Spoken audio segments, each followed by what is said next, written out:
రైతులు చేసే పొరపాట్ల వల్ల హైదరాబాద్ మరో ఢిల్లీగా మారే అవకాశం ఉందని అగ్రికల్చర్ యూనివర్సిటీ వీసీ జానయ్య అన్నారు.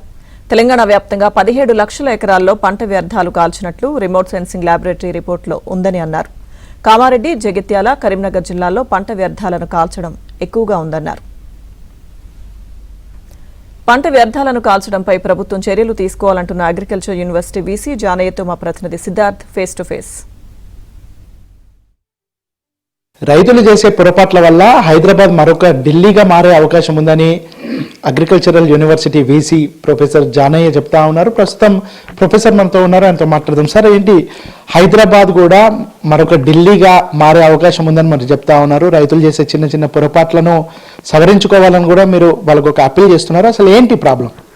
అంటే రైతులు తెలిసి అవగాహనతో చేస్తున్న పొరపాటుగా నేనైతే భావిస్తలేను. ఎందుకంటే గత 2-3 సంవత్సరాల నుంచి వారికి ఈ వరి లేదా మొక్కజొన్నలు కోసిన తర్వాత ఆ పొలాల్లో మిగిలిపోయిన గడ్డి కానీ దాని యొక్క స్టబుల్స్ కానీ తీసివేయకుండా ఇమీడియట్గా వాటికి నిప్పు పెట్టేయటం అనేది ఒక ఈజీ పద్ధతి అనుకొని వాళ్ళు బహుశా అవగాహన లేకుండా ఎక్కడో ఒక 2-3 సంవత్సరాల కింద మొదలైంది.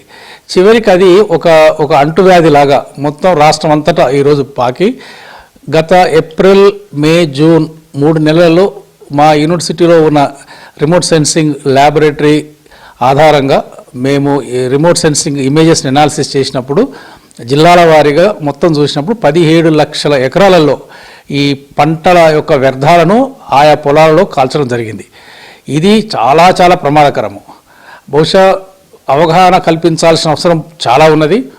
అంతేకాకుండా దీని ద్వారా నేల ఆల్రెడీ ఆరోగ్యం బాగా దెబ్బతిన్నది తెలంగాణలో. ఎందుకంటే రసాయనిక ఎరువులు అవసరాన్ని మించి డబల్. గత 12 సంవత్సరాలకు ఇప్పటికీ యూరియా వాడకం డబుల్ అయింది, కానీ దిగుబడి మాత్రం అలాగే ఉంది.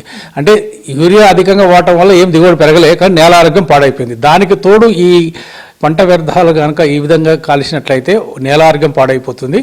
అంతకంటే మరొక పెద్ద ప్రమాదం ఏంటంటే గాలిలో పొల్యూషన్.